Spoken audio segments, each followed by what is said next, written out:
Bang, bang. What's going on, guys? Hope you guys are really excited about this interview. I really enjoyed it. I think you will as well. But before we get into that, make sure that you like this video so that more people on YouTube can find it. Make sure you're subscribed to the channel. And don't forget that BlockFi is the sponsor today. They've got 3 products you can buy and sell crypto on their crypto exchange. You can deposit crypto and earn up to 8.6% APY in an interest-bearing account, or you can deposit crypto and take out a US dollar loan against your crypto collateral. You can use the description right here, or you can go to blockfi.com/pomp to learn more. All right, let's get into this episode. I hope you guys enjoy this one.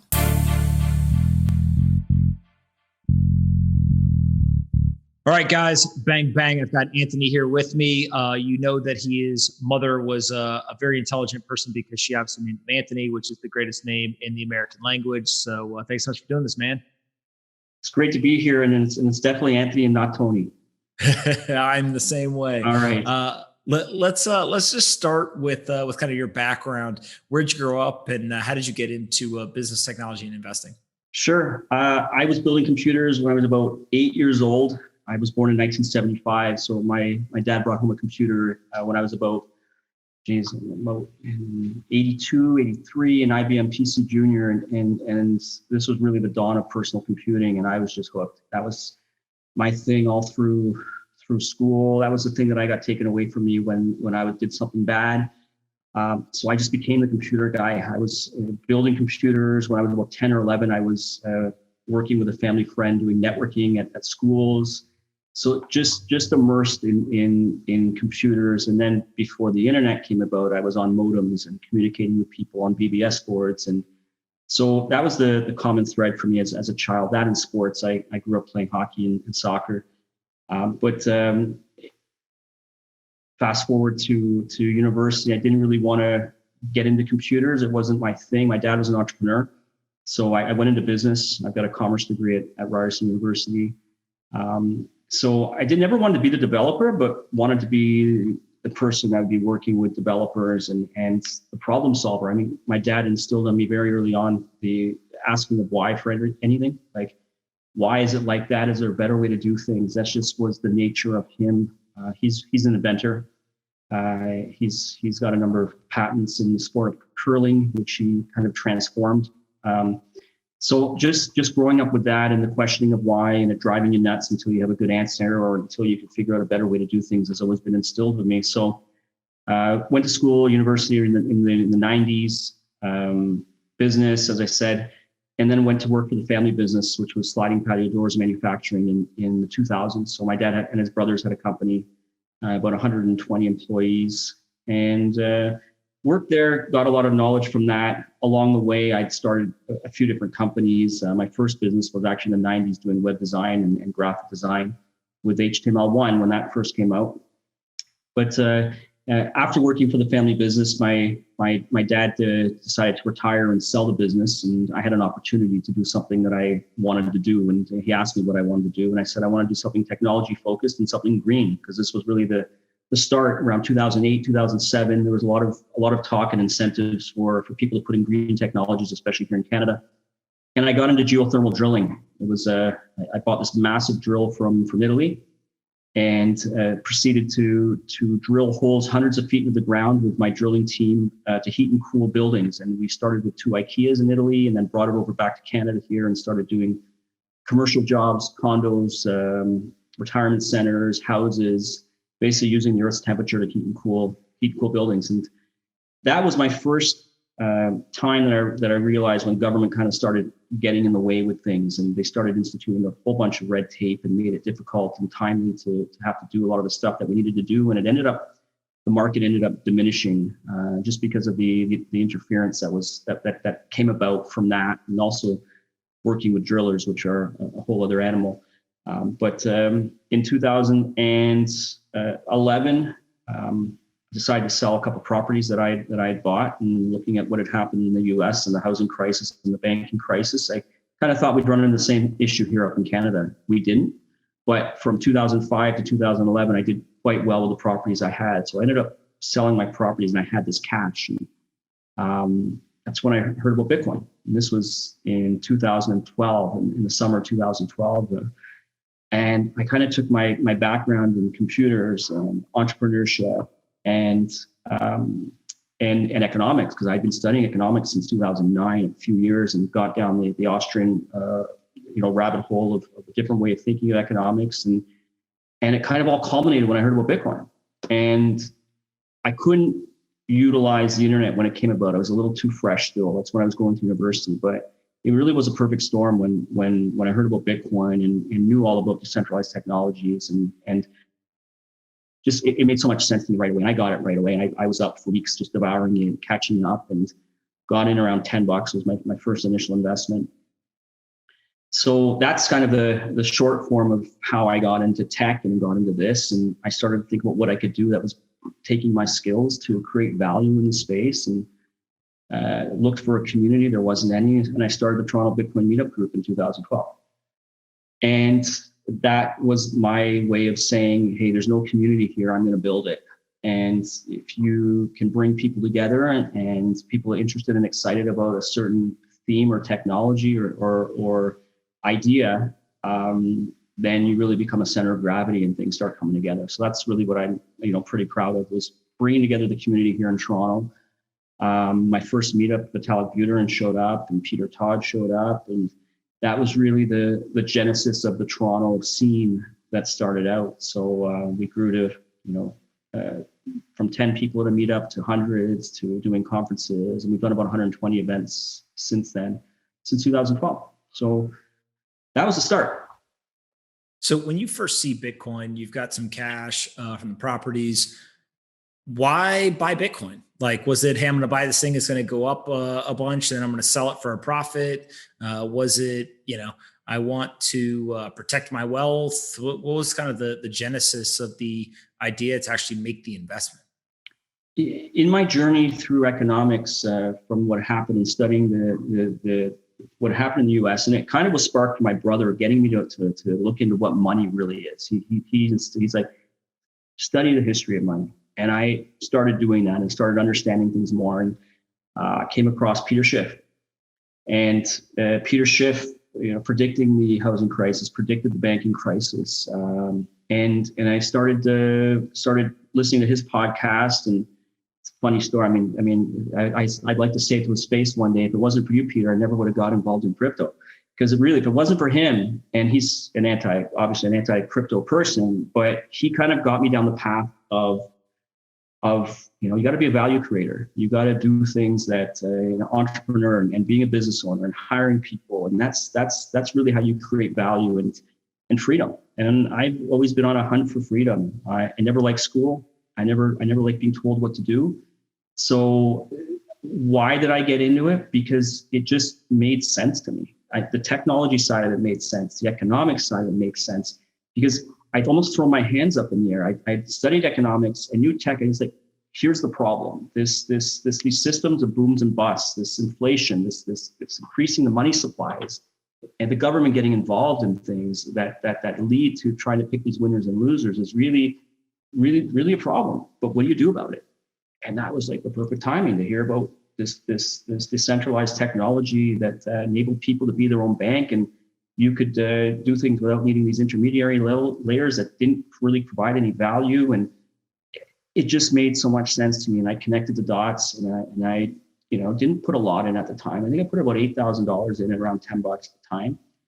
And started, like, it wasn't a big investment for me really. It started me, just learning and figuring out how can I create value in here, and then started in the meetup groups and getting people together. Ideas just started flowing and coming in, and I started doing a gambling site. So me and my partner Steve from who I'd connected with on Reddit back in 2012. He was a developer. I had business ideas. We said, hey, let's do something quick to make some cash, and then we can do something more meaningful. So we started up based on what Eric had done with Satoshi Dice. We created a more graphical game that only took Bitcoin, and ended up exiting for a few thousand Bitcoin a few months later with that.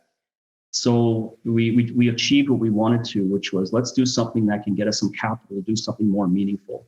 And we did that. And that money, that exit that I did, and then plus my investments, ended up being the initial funding for Ethereum. That's how we were able to get that off the ground without needing the initial capital from the crowd sale that we did about a number of months later. So it was those kind of two things that was able to get Ethereum off the ground and get that funded before we ended up selling to the general public and collecting the larger amounts.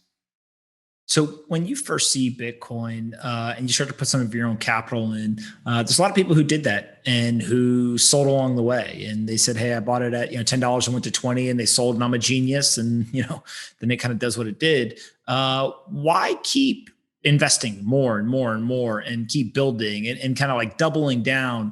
Was it that as the price, even though it was super volatile, it kind of kept moving up into the right over longer periods of time that gave you the confidence? Was it something else? Was it just the community you had built in Toronto? Like it's very rare to be that early in something and remain so heavily convicted, and press it so hard over the years. When I get into something, I really go hard into it. And I've always been a long holder. I'm not someone that plays the markets. I'm not a trader. I just believe in the fundamentals of it. And I believe if it's not going to be something like Bitcoin, it's going to be something else that's like Bitcoin, that's going to be providing the value that people want. And I'm by no means a maximalist of anything. I like choice. I think what people want to use is great. So I'm very inclusive to things, and I spread it around with what I'm doing. And if it's something that I believe in, I'll put some money into it. So it's rare. You're right. I know Andreas Antonopoulos has always said that everybody has that thing where they dismiss it at first and then they actually pick it up later. I didn't do that. I literally, from the day that I heard about it, I bought my first Bitcoin the day that I actually heard about it. And I found someone on local Bitcoin and got it. And then it just didn't stop. I really go heavy into things, and that's what I've done. And I've done it since, and it's had its roller coasters, but I'm just a long-term, it's not short-term for me. I believe fundamentals with it. I believe in its utility. I believe it's going to take time.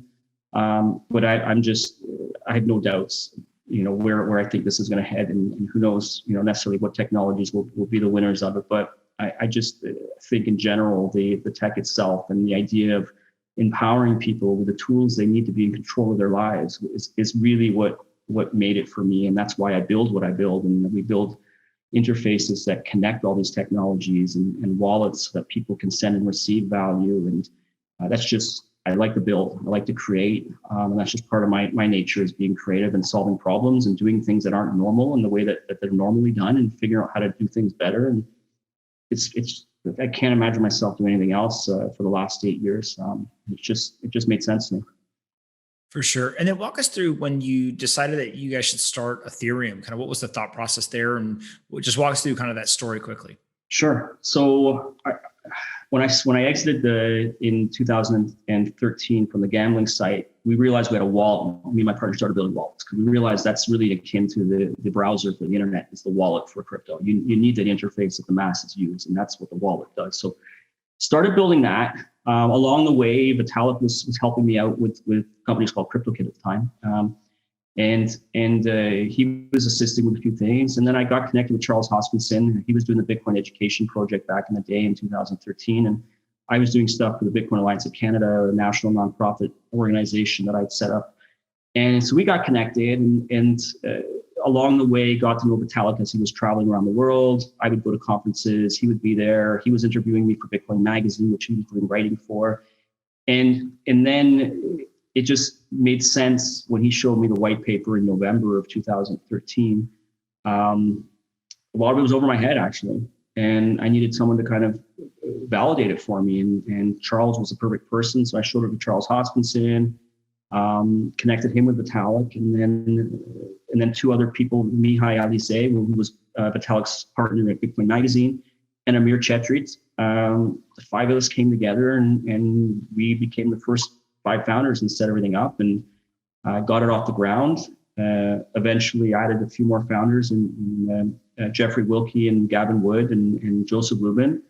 And that was the core 8. And it just was very early on understanding that there was more than Bitcoin now. And that was something that I didn't really get until Ethereum came along, was that there's going to be more of these. There's going to be more powerful things than Bitcoin. And the idea of bringing smart contracts into play with this is going to add so much more value in many other sectors and many other things that that made sense to me. And we just decided to go for it. And I dropped kind of working on the wallet company for a while And we just went full on into getting that off the ground and started getting a lot of attention with it. And the rest is history with that. Yeah. And so when you think about kind of the world outside of Bitcoin, right? I think Bitcoin has been covered incredibly well. You've been around literally since the inception of that market. What do you see today as the opportunity there, right? There's a lot of people who say, hey, it's Bitcoin only, nothing else matters. There's a whole bunch of other people who say, no, this technology, this decentralization idea can be brought to every market. Just walk us through just philosophically at a high level. How do you look at everything other than Bitcoin at the moment and where we are?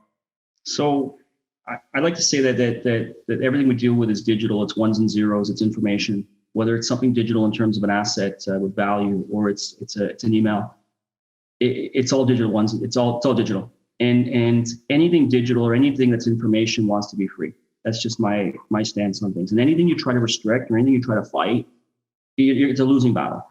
So I believe that we've got so many people working on this technology now.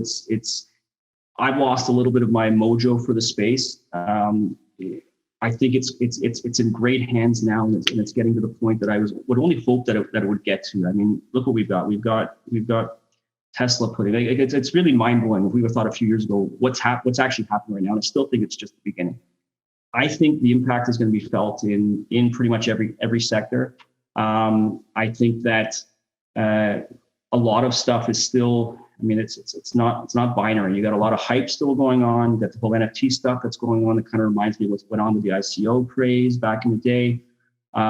There's a lot more receptiveness. I mean, I was speaking with doing a government thing for the UAE today. There's just a lot more receptiveness, and people are understanding that it's going to be a big part. And if you're a country or a government that's looking to do what you should be doing, which is getting ahead of the curve and seeing how you can distinguish yourself from other countries and learning about it and educating yourselves.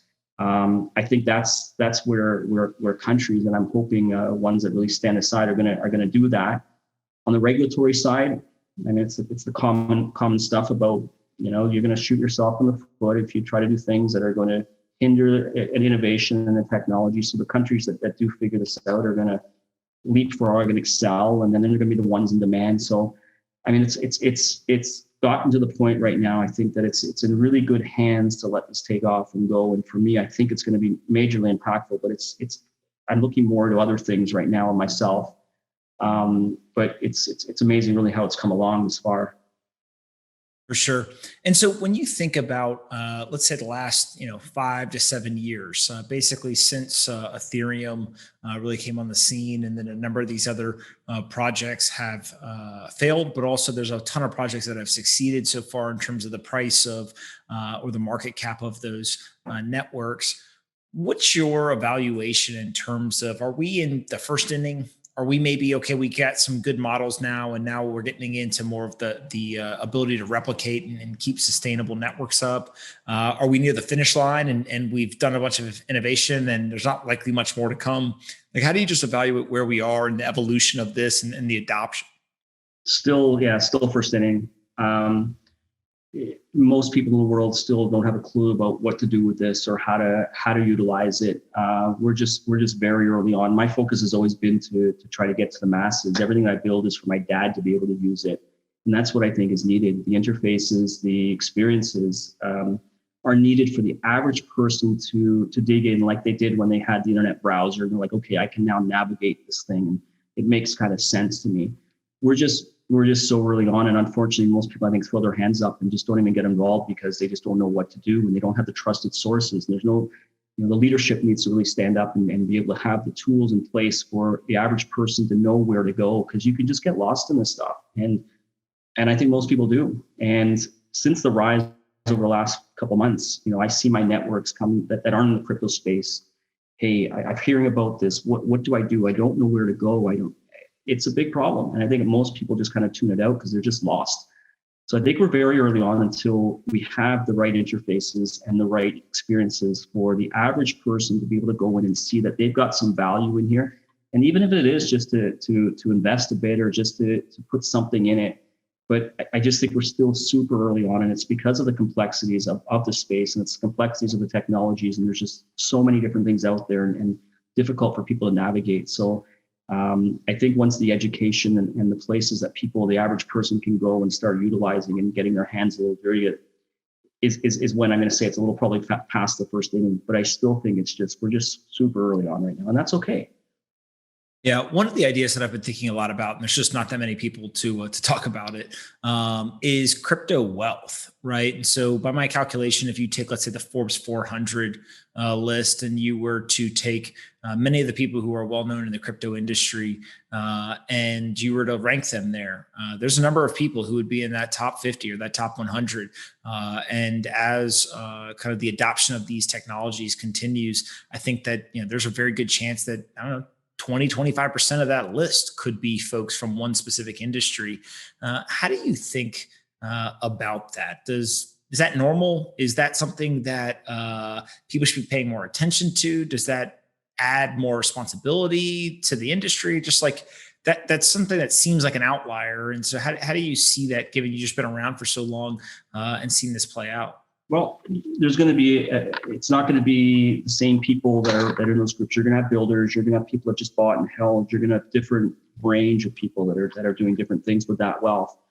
But it does take some smarts to also have it and hold on to it and to get it to where you are. So I'm hoping the majority of those people are going to be the builders, the creators, the problem solvers that can then utilize that capital in much more meaningful ways and be able to understand some of the problems that the world is facing right now, and then be able to take that wealth and do it in ways that are going to be service to other people and solve problems and do great things. So that's my hope, is that you have a majority of people in that group that are builders, that are creators, that have figured things out and have done well in that space, and they're just going to continue to keep building. And I'm hoping that that's the majority, but I don't know what the breakup is with those things.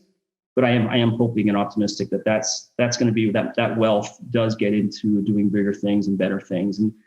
And I've seen it. I've seen transitions of people where you get to a certain point, it's like, okay, what am I really doing here? Why am I doing what I'm doing? And figuring out your what, your why, and your how was kind of the biggest thing for me. And I think getting anybody to kind of think about why am I really doing what I'm doing?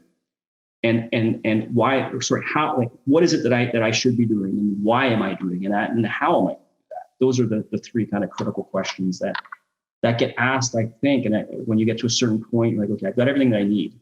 How can I do something a little bigger? Or how can I do something that's going to make some real big impact? And what makes me happy? And how do I do that? And so those are the types of people that I'm hoping. And I know a lot of them that are in those groups where they could be listed in the top 50. And those are the people that I'm seeing that are transitioning, or feel the sense that they're going more to a service role, which is really where I think is, that's my what, it's to be of service. And it makes me happy to be of service to people. And that's my why.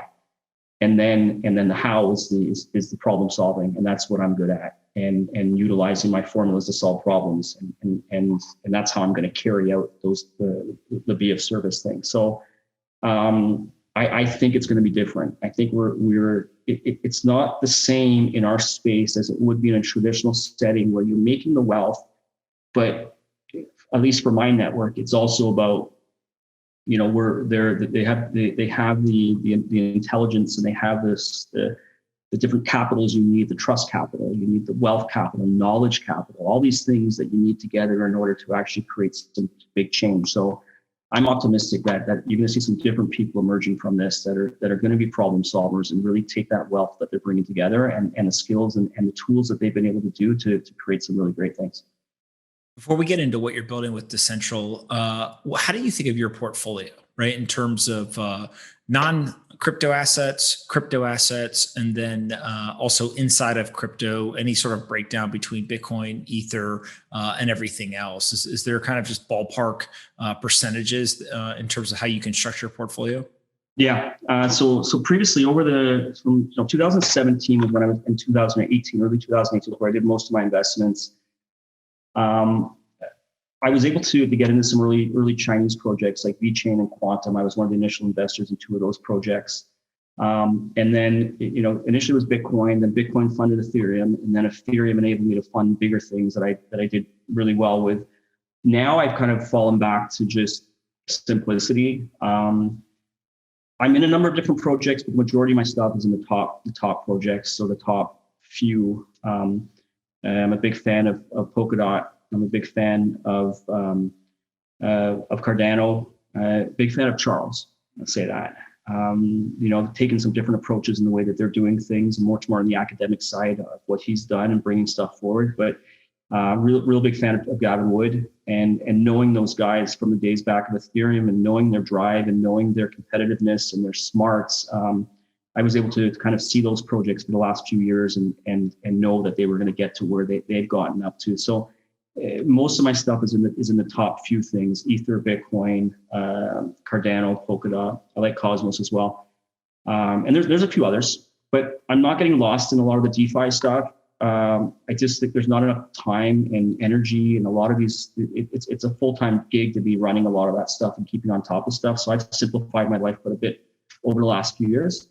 That's what I've got. My portfolio for everybody else will be different. I don't like to tell people what to invest in or what to do, but that's kind of where I've gotten. I've also got, I've got real estate and some other things outside of the crypto space that I'm into. I'm also into, sustainable food grows, a number of different things outside of the crypto space too. And so when you think about the non-crypto side, would you say more of your wealth is in crypto or not in crypto?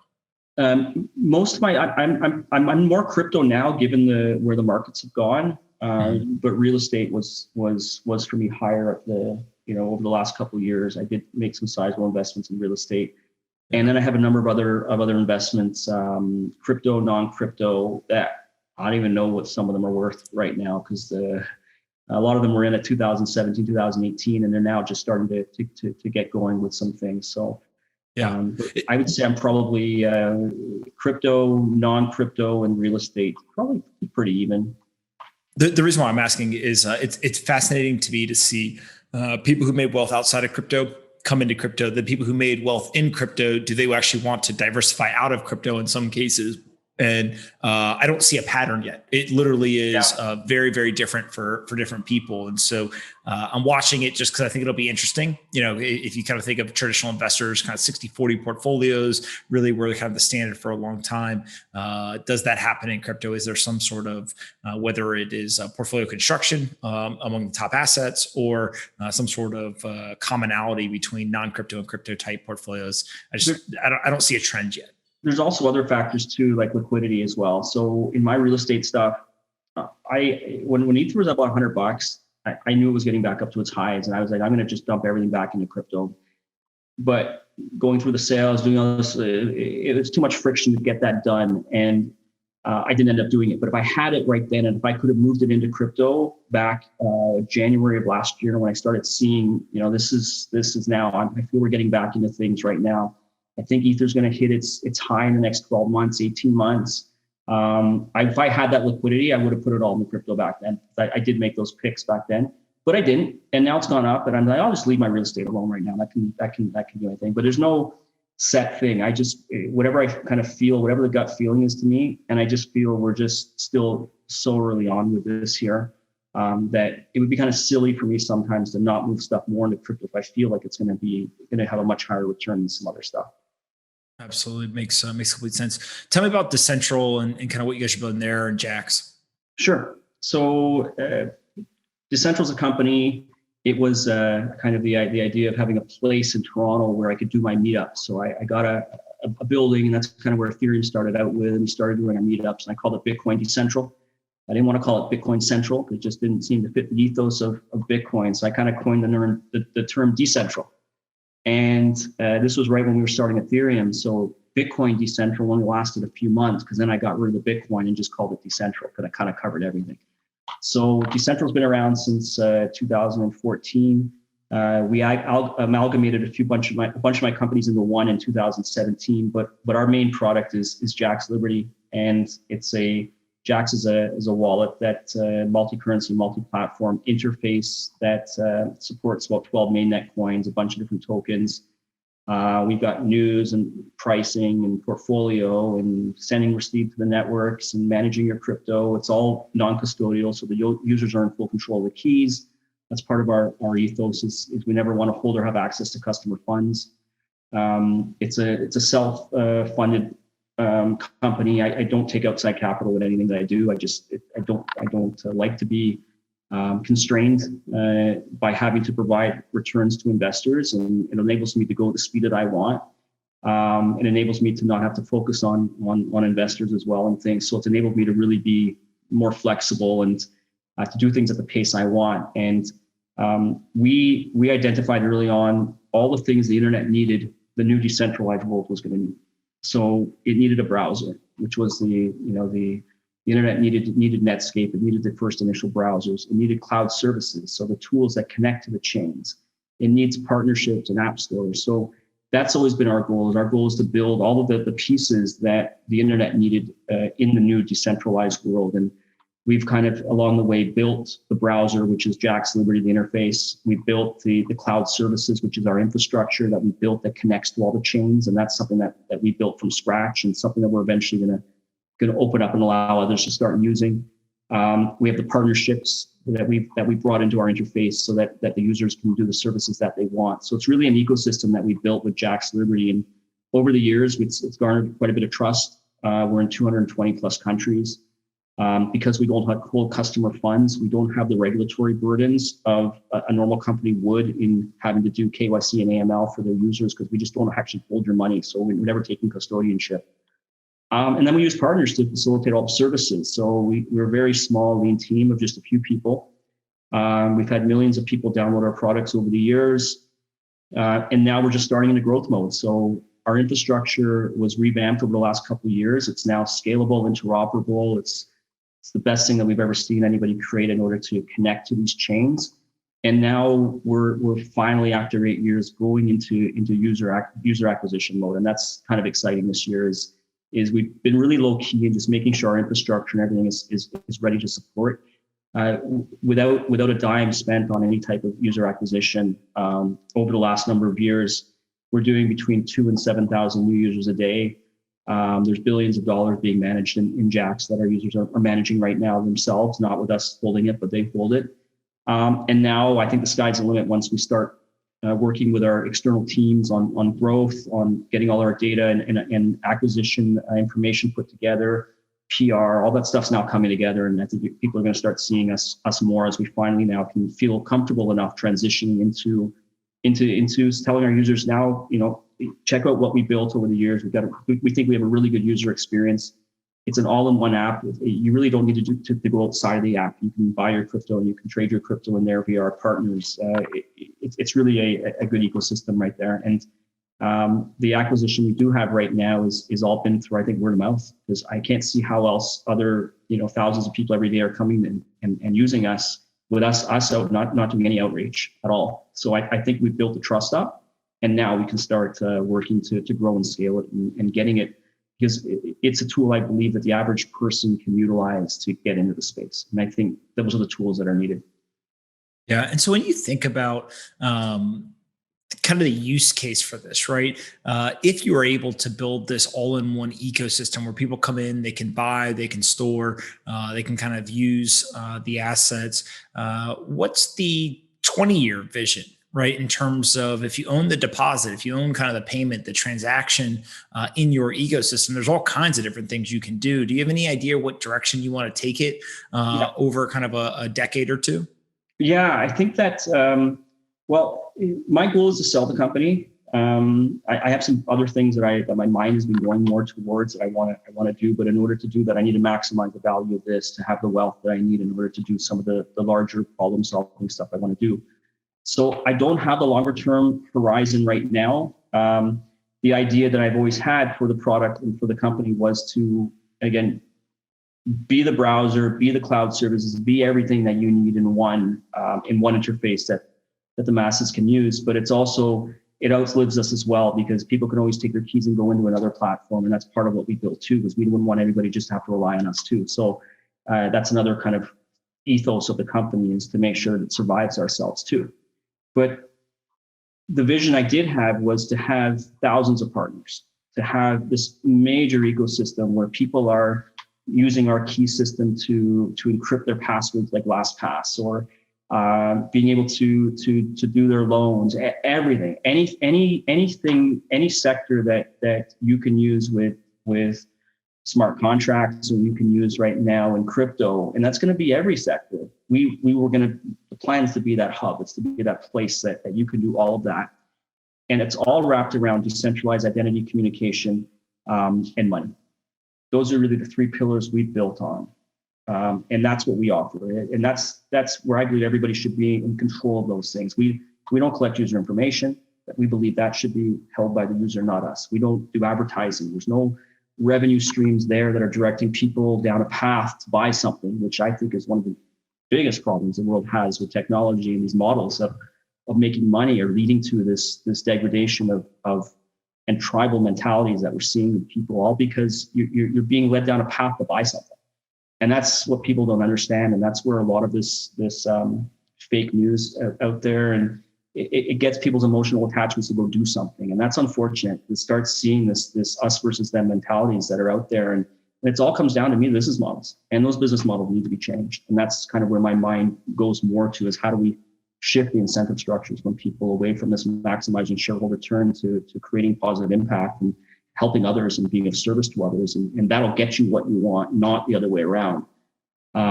So that's where my mind goes. But as the company, and as I would love to see Jaxx be, is the go-to place that empowers people to be in control of their digital lives. That's what we build.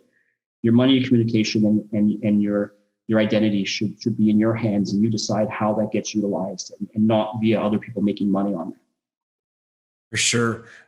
When you think about corporations or entities, I know you've got a bunch of ideas around maximizing shareholder value versus maybe optimizing for other opportunities, the whole idea of changing incentives. Just kind of share some of your thoughts there, and why this is important to you, and what you think can change.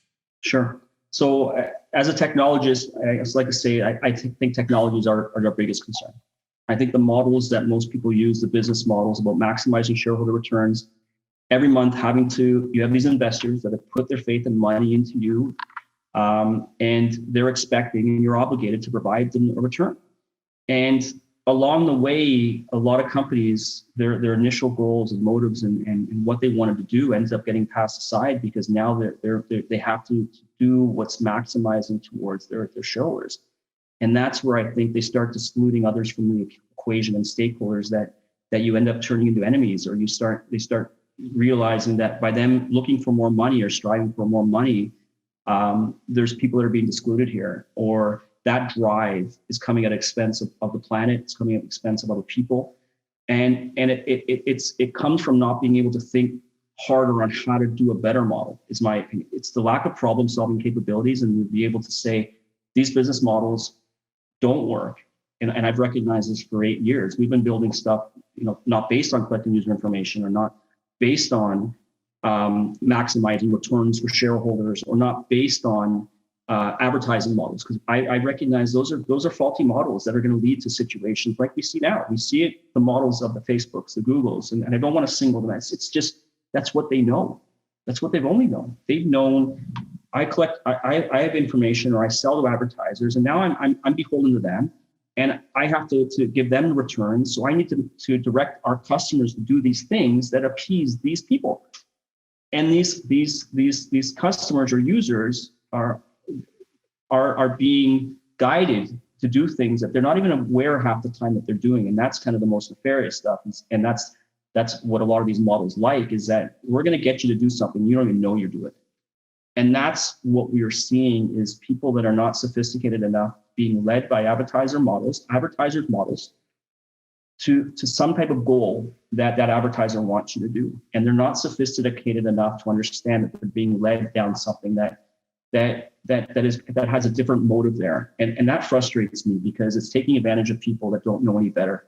And this is leading to not just a problem with people's information getting exposed, and the models of the hacks that come about from centralized systems that are storing massive amounts of people information and credit card numbers. But what's even worse than that is these zombie-like states that people are going into and reading things that are contrary to their beliefs, or they go down a path and they go down a rabbit hole, and now their emotions are tied to this journey. And it's all because at the end game is for you to go and do something that's going to put some more money in someone's pocket. And they're not sophisticated enough to understand that they're going down that path. So my thesis in this whole thing is that it's the incentive structures of the world are misaligned. They're misaligned and they're leading to the problems that we have. And there's a solution to it, I believe, which is to showcase that the more energy and the more people we can get towards creating and being of service and creating positive results for more people, the more you can spearhead movements towards identifying stakeholders and creating wins for stakeholders by problem solving and thinking beyond the normal models. That's how you create movements. And those that bring people together and those that showcase that if I'm helping and being of service to others, they will join me because them joining me helps them. And the more people will realize that if we can shift towards impact and shift our thoughts and even our companies and our brands and towards creating good for people, that's what the people want. And you'll get your return in spades by doing that. But it takes the brain power to think about it, not the general model of we got to make more money. We don't care who's at the expense of who. We're going to do things the way that we've always done it. And why are these people not happy with us? Well, they're not happy because you're excluding them. You're not figuring out how to create win-wins for everybody. So I've spent a few years building up problem-solving models that I'm hoping I can spearhead this change towards this shift towards creating compounding impact. And by doing that, you will get the returns that you want and your shareholders want by becoming a brand or an icon that is helping others. And that's how I think we're going to start distinguishing the icons of the world, those that are really stepping forward and showing leadership and bringing people together on common things that help more people out. And that's how I think you create movements. So that's where my passion lies. And that's what I want to be doing in the future is providing that plan for that shift and actually showcasing that will work. And that's the way to do things.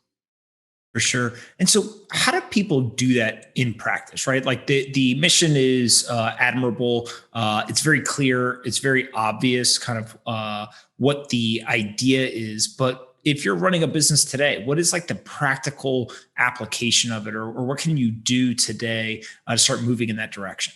So for me, it all comes back to my formulas to solve problems.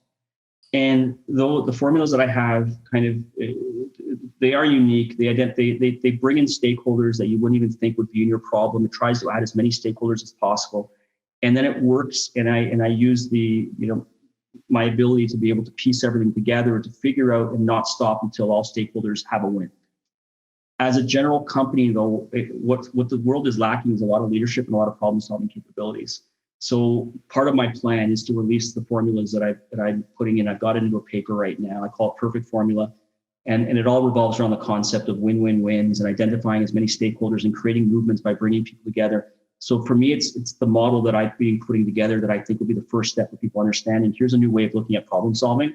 And if you can utilize this model to solve problems like I've utilized them in the past, it's going to give you and your company an opportunity to figure out how to create wins for more people than you would ever think you could. So it's a lot of people are maybe operating at a 20% formula that they're using, but they're excluding 80% of the stakeholders that they should be able to bring into the mix and create wins for. So a lot of companies just don't have the brain power, the problem solving capabilities to do that. They know the models that they know. They just don't have the skill set and the tools to be able to think beyond that. And that's kind of where I can come into play. And not just me, but I like to call my superhero network of problem solvers. This crypto space is full of problem solvers. And it's not just about the crypto space. The crypto thing is kind of one tool in my tool belt. There's so much more, I think, that needs to be explored, not just for me, but others that are doing these amazing things in the space is your problem solvers. And the ability to tackle a problem, if you've got trust capital, social capital, all the different wealth capital, knowledge capital, all these capital things, tools that people can put together that I think I've tried to put together over the years. And then if I can bring in others that I know in my network, so the social capital that I have, to be able to descend on a problem and showcase new ways of doing things. So preliminary right now, I think it'd be difficult for an entity to switch or to say, here, I understand what you're saying, but how do I need that plan and that path?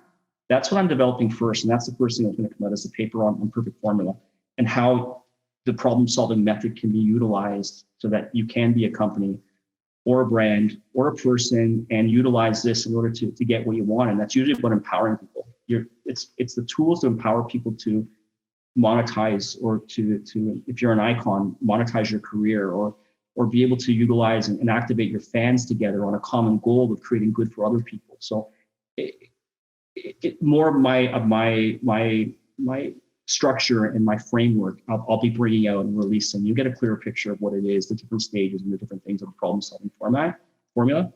But right now I'd say one thing, it's try to figure out how you can add as many stakeholders to your problem as possible, and figure out a way to create wins for those stakeholders. Because the more people you add and the more people you're creating wins for, the more people will be on your side.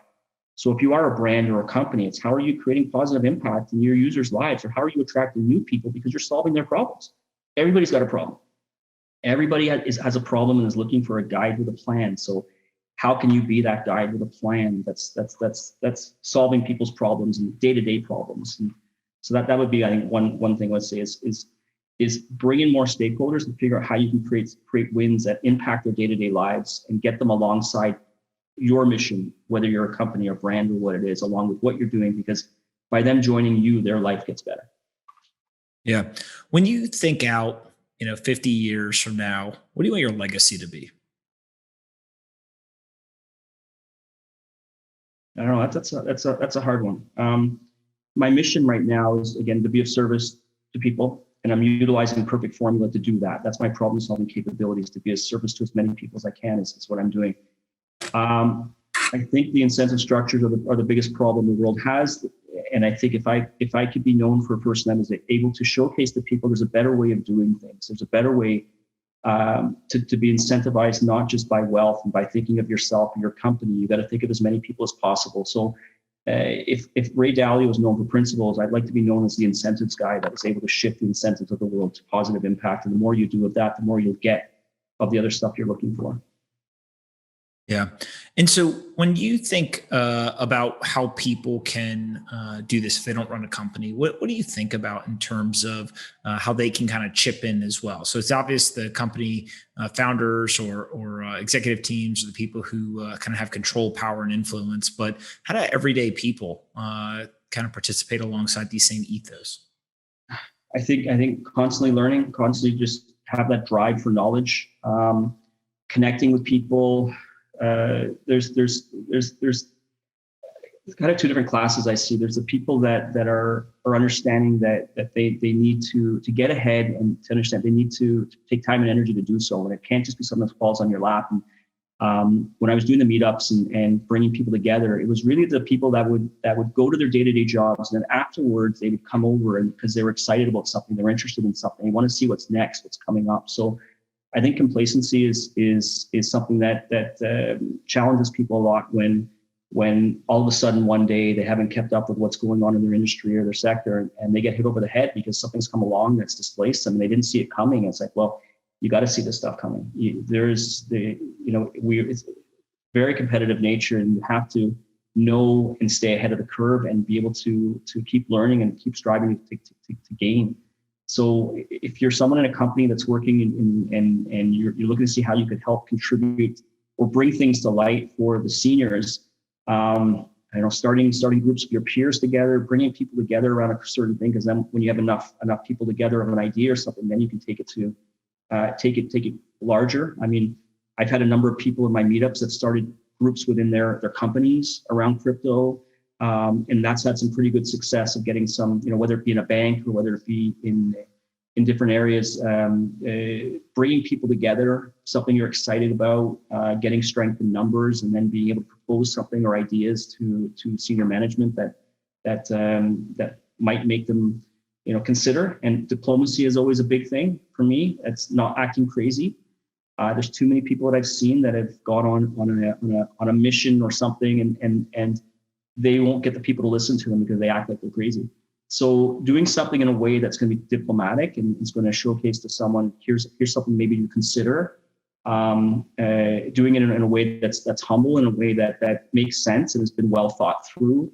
All these things are going to get people listening to you, I think, a little bit more in a way than I've seen that a lot of people do it that doesn't lead to the good results. Yeah. Yeah, I completely agree. Before I let you go, I always ask everyone the same three questions. You'll get to ask me one question at the end. The first is, what is the most important book that you've ever read? The Daily Stoic. Why?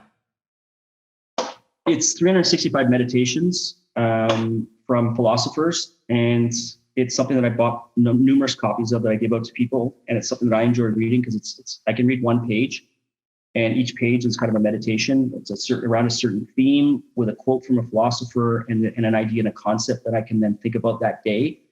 Or sometimes what I'll do is I do a couple times a year, I'll do like a 7-day silent retreat, and I'll do a fast. And I'll take this book and I'll go through the whole thing and I'll make notes on it. And it really just keeps me grounded.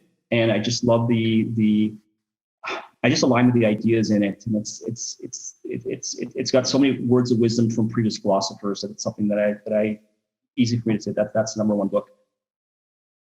Second question is more personal. Sleep schedule. I used to sleep 5 or 6 hours. Now I sleep like 8 or 9.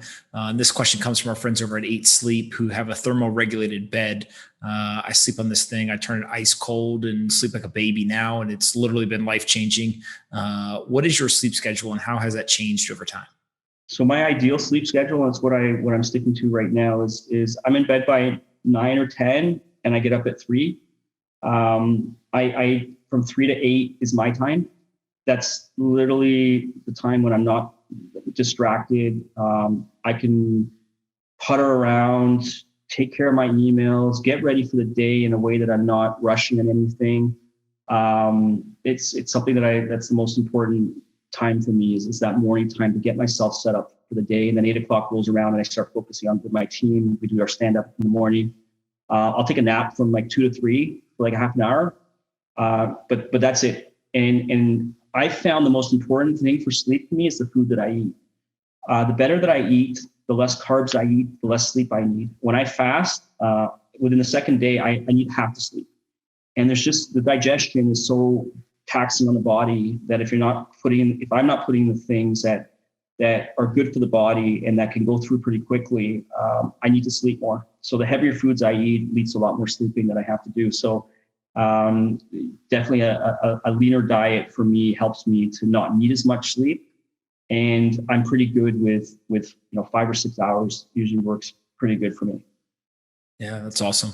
Last question is more fun. Aliens, are you a believer or a non-believer? Yeah, I don't know if we've ever seen any, but the mathematics and the numbers just doesn't seem to make sense to me that we're the only thing out there. I just don't think it is, but I could be wrong with it. Yeah, I agree. I think they're out there. I don't know if we're going to come in contact, but I agree. What one question do you have for me to finish up?